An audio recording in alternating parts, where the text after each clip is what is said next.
And so what I'm going to do is make a change to the btn greeting underscore click behavior, the btn greeting underscore click event handler.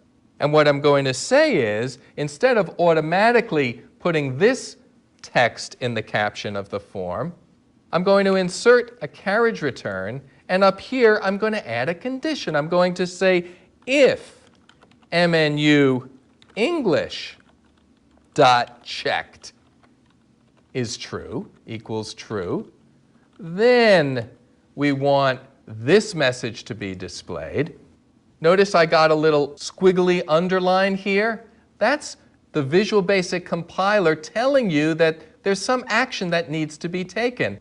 And all it's telling us here is that if you have an if, you must also eventually have an end if. And that's fine. We'll put the end if in eventually. But we're not ready for it yet, because we also want to say else if, in other words, otherwise, if MNU French dot checked equals true, then, and again, it's just letting me know that I'm going to need an end if eventually. What do we want to say? Well, I'll just copy and paste this underneath here. And we'll change this from hello to bonjour. And now we're ready to add our end if. And if I just move below, it'll automatically fix everything up. No more squigglies. That's an indication that, as far as the compiler is concerned anyway, everything is copacetic.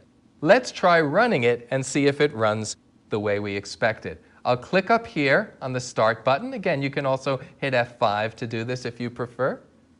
So now, options, greeting language, we'll change English to French. Let's just take another look and make sure it changed. Yup, it did. So we have French selected. We'll enter a name, Andy, type greeting, and sure enough, it now says Bonjour, Andy. And if I change it back to English and push the button again, it says, hello, Andy. Now, there's one set of finishing touches that we can add to our menu. I'm going to close the form. We'll come back here in Design View. I can get rid of this debug window. And what I'm going to do is close the code window. This is a change that we can make using the designer. Sometimes users want to use keyboard shortcuts rather than having to use the mouse to make selections. And there are two different ways that they may want to go about this. One way is if they hold down the Alt key and type a letter.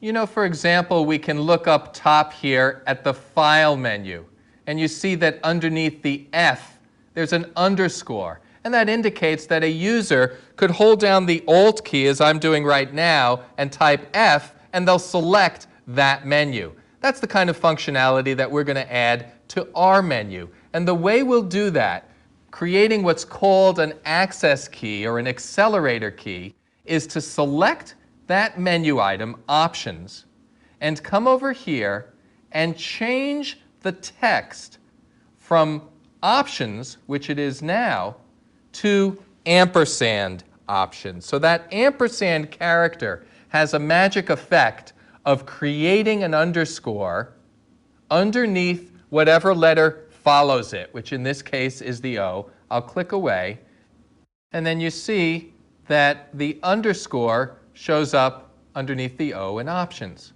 And similarly, we'll do that for the other menus. So for greeting language, I'm going to change the text to have an ampersand in front of the G, and once I click away from that, we get an underscore for greeting, and same thing for English and for French.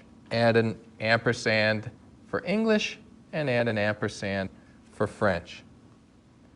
So now the user will be able to use the keyboard to drill down through the menu options, but what if they just want to be able to use a single keystroke to toggle between English and French? Well, in addition to these access keys or accelerator keys that you can set up using the ampersand in the text, there's also something called a shortcut. So here I am, French is selected. If I come back to the Properties window, I'm going to just resize this a little. you'll see that there is a property for this menu item named Shortcut. If I drop down the choices that are available for Shortcut, I can scroll through here and you see it's things like function keys and Shift and so on. And let's go ahead and choose Control-Shift-F. Hopefully that's something that won't interfere with any other common functionality. And we'll choose Control-Shift-E for English in the Shortcut property for these menu items that we've added. Show Shortcut is a related property, and it defaults to true, so we don't need to make any changes there. So let's test this out.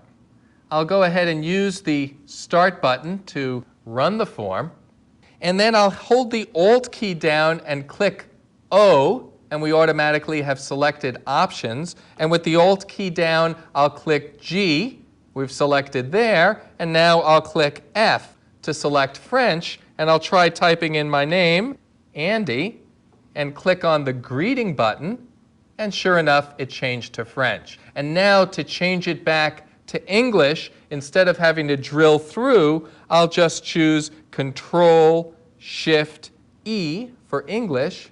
I typed that on my keyboard. We didn't see anything happen, but sure enough, when I click greeting, it did make the selection.